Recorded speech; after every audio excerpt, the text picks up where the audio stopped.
ಅಶೋಕ್ ಅವರೇ ದಾನದ ತೆರಿಗೆ ಅಲ್ಲಲ್ಲ, ಈಗ ನೀವೊಂದು ಮಾತು ಹೇಳಿದ್ರಿ, ಆ ಲಿಸ್ಟದಲ್ಲಿ ಸ್ಪೀಕರ್ ಅವ್ರದ್ದು ಇಲ್ಲ ಅಂತ ಹೇಳಿ, ಅಂದ್ರೆ ಎಲ್ಲರದ್ದು ಲಿಸ್ಟ್ ತರಿಸ್ಕೊಂಡದ್ದು ಖಾತ್ರಿ ಆಯ್ತಲ್ಲ?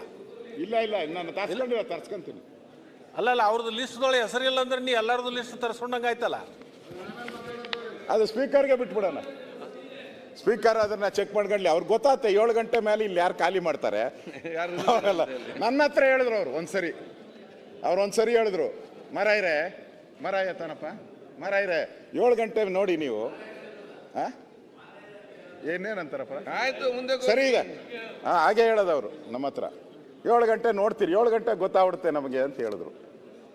ಇಲ್ಲಿ ನನಗೆ ಅವ್ರ ಮೇಲೂ ತೆರಿಗೆ ಹಾಕಿದ್ರಿ, ಎರಾಬಿರಿ ಅವ್ರದ್ದು ಲೈಸೆನ್ಸ್ ಫೀಸೂ ಜಾಸ್ತಿ ಮಾಡಿಬಿಟ್ರಿ.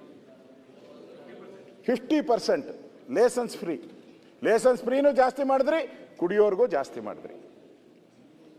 ಅಂದರೆ ನಾನು ಹೇಳ್ದಂಗೆ ಬಂಗಾರಪ್ಪನವ್ರು ಇದ್ದಾಗೇನೋ ಅವ್ರು ಯೋಚನೆ ಮಾಡಿದ್ರು ಒಂದ್ಸರಿ, ನಾನು ಪತ್ರಿಕೆಯಲ್ಲಿ ಓದಿದ್ದು, ಇವರೆಲ್ಲ ಬಡವರು ಕೂಲಿ ಮಾಡ್ತಾರೆ, ಮಣ್ಣು ಕೆಲಸ ಮಾಡ್ತಾರೆ, ಹಗಲು ರಾತ್ರಿ ಪಾಪ ಮಣ್ಣು ಕೆಲಸ ಮಾಡ್ತಾರೆ, ಮೈಕೈ ನೋವು ಬಂದಿರ್ತದೆ, ಸಾಯಂಕಾಲ ಅವ್ರೇನೋ ಪಾಪ ಎಣ್ಣೆ ಹೊಡೆದು ಅದನ್ನ ಮರೆಯಕ್ಕೆ ಹೋಗ್ತಾರೆ. ಅವ್ರಿಗೆಲ್ಲ ಕಡಿಮೆ ಲಿಕ್ಕರ್ ಕೊಡಬೇಕು ಅಂತ, ಕಡಿಮೆ ಬೆಲೆಯಲ್ಲಿ ಬಡವರಿಗೆ ಲಿಕ್ಕರ್ ಸಿಗಬೇಕು ಅಂತ ಯೋಚನೆ ಮಾಡಿದಂಥ ಕಾಲ ಒಂದಿತ್ತು. ಇವರು ಆ ಬಡವರ ಮೇಲೂ ಸುಲಿಗೆ ಮಾಡ್ತಾ ಇದ್ದಾರೆ. ಹಂಗನ್ಬಿಟ್ಟು ಸಾವುಕಾರ್ಗಂತಲ್ಲ, ಸಾವುಕಾರ್ಗೆ ತೆರಿಗೆ ಮಾಡಲಿಲ್ಲ ನೋಡಿ, ಎಷ್ಟು ಬುದ್ಧಿವಂತರು. ಫಾರಿನ್ ಲಿಕ್ಕರ್ಗೆ ಇಲ್ಲ, ಈ ಬಡವರು ಕುಡಿಯೋ ಲಿಕ್ಕರ್ಗೆ, ಯಾಕಂದ್ರೆ ಇದೇ ಹೈಯೆಸ್ಟ್ ಸೇಲ್ಸ್ ಆಗೋದು. ಅದರ ಮೇಲೂ ನೀವು ತೆರಿಗೆ ಹಾಕಿದ್ರಿ. ಇವತ್ತು ವಿದ್ಯುತ್ ದರ 36 ಪೈಸೆ ಜಾಸ್ತಿ ಮಾಡಿದ್ದೀರಾ, ವಿದ್ಯುತ್ ದರ ಬಿಟ್ಟಿಲ್ಲ. ಮೆಟ್ರೋ ದರ ಅದು ಜಾಸ್ತಿ ಮಾಡಿದ್ರಿ, ಅದನ್ನು ಹೇಳಿದ್ರಿ ಕೇಂದ್ರ ಸರ್ಕಾರ ಅಂತ ಹೇಳ್ಬಿಟ್ಟು. ಕೇಂದ್ರ ಸರ್ಕಾರಕ್ಕೆ ಅದು ಹೋಗೋದೇ ಇಲ್ಲ, ಇವ್ರು ಏನು ಪ್ರಪೋಸ್ ಮಾಡ್ತಾರೋ ಅದೇ ಹೋಗೋದು. ಆಸ್ತಿಗಳ ಮಾರ್ಗದ ಸೂಚಿ ಅಧ್ಯಕ್ಷರೇ, ನಾನು ರೆವಿನ್ಯೂ ಮಿನಿಸ್ಟರ್ ಇದ್ದಾಗ ನಾನು ಕಡಿಮೆ ಮಾಡಿದೆ, ನಮ್ಗೆ ಆದಾಯ ಜಾಸ್ತಿ. ಮಹಾರಾಷ್ಟ್ರದಲ್ಲಿ ಏನು ಮಾಡಿದರು, ಕಡಿಮೆ ಮಾಡಿ ಆದಾಯ ಜಾಸ್ತಿ ಮಾಡಿದರು.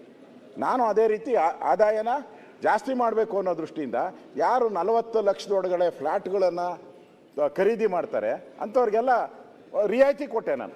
3% 5% ರಿಯಾಯಿತಿ. ಗೈಡೆನ್ಸ್ ವ್ಯಾಲಿನ ಕಡಿಮೆ ಮಾಡಿದೆ ನಾನು. ಇವತ್ತೇನಾಗಿದೆ, ಗೈಡೆನ್ಸ್ ವ್ಯಾಲ್ಯೂನೂ ಜಾಸ್ತಿ ಮಾಡಿಬಿಟ್ಟಿದ್ದೀರ,